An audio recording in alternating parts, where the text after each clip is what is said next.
Everybody, my name is Phil Strazula. I'm the founder of a website called Select Software Reviews.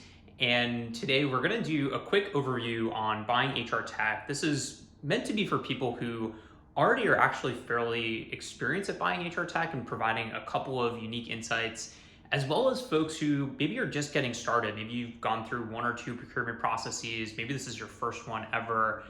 Thanks to the folks at Recruiting News Network for asking us to do this. As a quick background, I originally started my career off working in venture capital, investing into software companies, went to business school, taught myself how to program, started an HR tech business, and then about 2 years ago, I started Select Software as a website to be the place that HR and TA professionals go to learn about how to buy software, who are the best vendors in a given space, and generally be more successful when buying the tools necessary to grow their organizations. So this is going to be a quick overview of the HR tech buying process, full of practical pro tips that you can implement, and hopefully you'll learn something. So first off, we got to start with what to buy. You might be looking at this video because you're like, I need new ATS. If you're sort of mapping out the universe within your organization, here's some of the frameworks that I use to understand where should we focus, because there are hundreds and thousands of different places that we can focus our attention.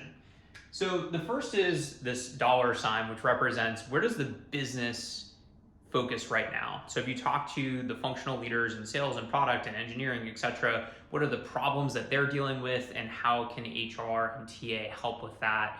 For example, maybe you talk to head of customer success, we've got a churn issue, let's focus on employee engagement, let's focus on rewards and recognition. Maybe you go to the sales team, hey, we can't hire fast enough, let's focus on sourcing. Let's focus on automation to decrease time to fill, et cetera. The employee life cycle, apologies on the graphics, by the way, I'm not a very good artist. So let's map out the entire journey from the first time somebody touches our employer brand all the way through alumni. Where are the breaking points? Where are people falling out of our hiring funnel? Why are they leaving early? Where are they not getting promoted? Is it internal mobility? Is it an LMS that we need to invest in, et cetera? If you map out the entire employee journey, all 100 different touch points, you're gonna say, oh wow, this is really weak, et cetera. The last framework here is your gut. You live and breathe this stuff all day long. You talk to the functional leaders, you talk to your recruiters, you are just in this organization, and chances are that your subconscious mind is actually telling you to focus in specific areas that are correct. So that's kind of how I think about where to focus your time and energy, your resources, your money, if you don't already know that you need a new LMS, you need a new ATS, you're looking at AI, et cetera. ROI, this is always where I start personally, building an ROI model in Excel that the CFO would appreciate, that at the end of the day has dollars and cents. There's an entire section on our website that has lots of Excel spreadsheets and lots of videos that walk through those Excel spreadsheets. But just to give you a sense for maybe what one of these would look like, and I don't expect you to follow along with the math here, but let's say we're gonna invest in a new career website. That's amazing. We get to show our culture. It's gonna look really good, be mobile optimized, et cetera. But what the CFO cares about and what we should care about as business leaders is the dollars and cents ROI. So for example, let's say we get 1,000 people to our career site right now, 5% of those apply into the ATS, and we have a 100-to-1 hire ratio. Let's say that with a new career website, we're going to increase that conversion rate of visitor to applicant from 5% to 10%. And so we're going to get another 5% of applicants, and we can sort of do the math on how that incremental 5% turns into hires, multiply that by our cost per hire, and say, hey, we saved a ton of money on sourcing tech, on programmatic, on new recruiters, et cetera, through this career website. Isn't that amazing?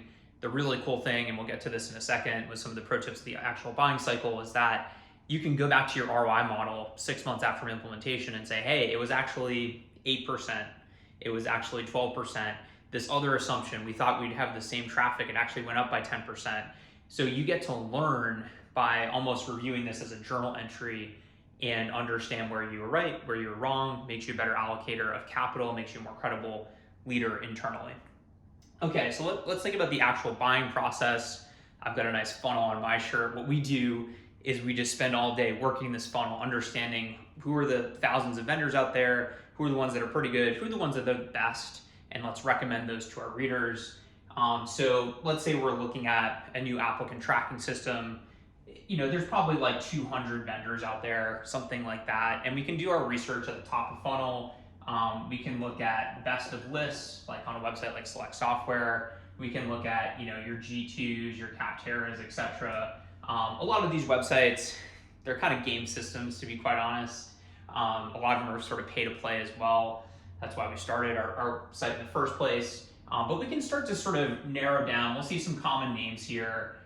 We can go on LinkedIn and we can look at the company headcount. If you've got a premium LinkedIn account, you're going to see a nice little chart that shows the employee count over time. Sometimes we see charts that look like this for employee count. That's not a good sign. And you'd be surprised by how many vendors you can eliminate that way. You could look at Glassdoor reviews, etc. You can also look at things like the website's domain authority on something like Ahrefs, to kind of understand like how big is this company, how credible are they, things like that. The next is we're going to do demos. We recommend doing demos with 3 to 7 vendors, depending on how comprehensive a process you are going to run. You want to stay organized here. We recommend building out a spreadsheet that on the column side has all of the vendors, so vendor 1, 2, 3, 4, and then you've got your need to have criteria. Hey, we need to have an HRIS integration. We need to have SSO. And then you've got your nice to have stuff. Hey, we'd really love it if this had analytics that were more than just your standard analytics, or we'd really love it if this also had some sort of integration with our sourcing technology, etc. And then you've got stuff down here like price and pricing model. Some vendors charge based on number of seats, number of users, number of hires. How is this going to change your price in the future? We also actually think it's really important to think about rep likability. How much do you like your salesperson? This is kind of weird, but good salespeople can work anywhere, and they work at companies with really great products because that allows them to hit quota. And so if you like your sales rep, it's actually a really good sign that the product itself will be strong as well. A pro tip that I actually forgot to sneak in here, when you reach out for demos, you're gonna get, you go to the vendor website, fill out the form, they send you an email, they're like, hey, can we set up a time to talk? They wanna understand, do you have what's called BANT, which is budget, authority, need, and timeline. If you don't have that, they don't wanna waste their senior salesperson's time with you. And so they're gonna set up this conversation. You can circumvent those conversations a lot of times to save yourself time, and also moves the process along quicker by literally responding, being like, hey, I've got BANT, I'm the decision maker, we've already set aside a budget for this, we want it for XYZ reason, and we're gonna do it next quarter. Or you can just get on these phone calls and make them 10 minutes by understanding exactly what they're looking for, and honestly making it fairly transactional. Okay, so you've done all this, you've kept really good notes throughout this process, you got your spreadsheet, etc. By the way, massive pro tip, after you do a demo, so let's say you did a demo with vendor number 1, send them the spreadsheet, blank all this stuff out in a box, and be like, hey, just want to double check that this is correct. A lot of times the vendors will see, oh, they're looking at vendor number 2, 3, 4.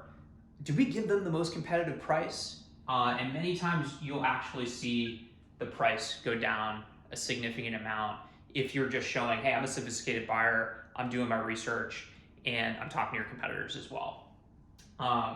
Okay, so you've done all this stuff, you're gonna make a decision, you're gonna negotiate on price, looking at implementation fees, those sort of like key things that you can target to take out of the contract. And then of course the implementation.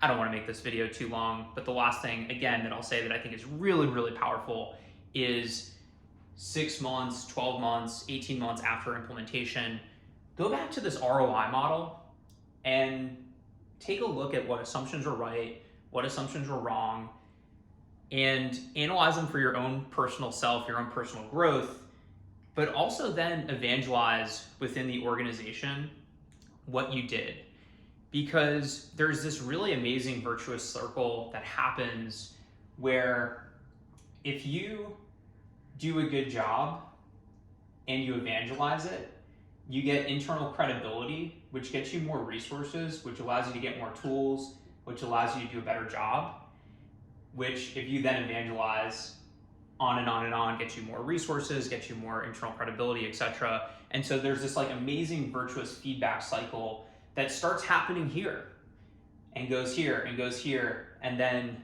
enables the people team to get the internal street cred that they deserve. So Phil Struzzle from Select Software Reviews. Hopefully that was an interesting overview that gave you a couple of pro tips you hadn't heard of before. Again, we've got tons of stuff on the website. We'll try to link to a bunch of the things below as well that are useful resources. Good luck in your procurement process, and let us know how it goes.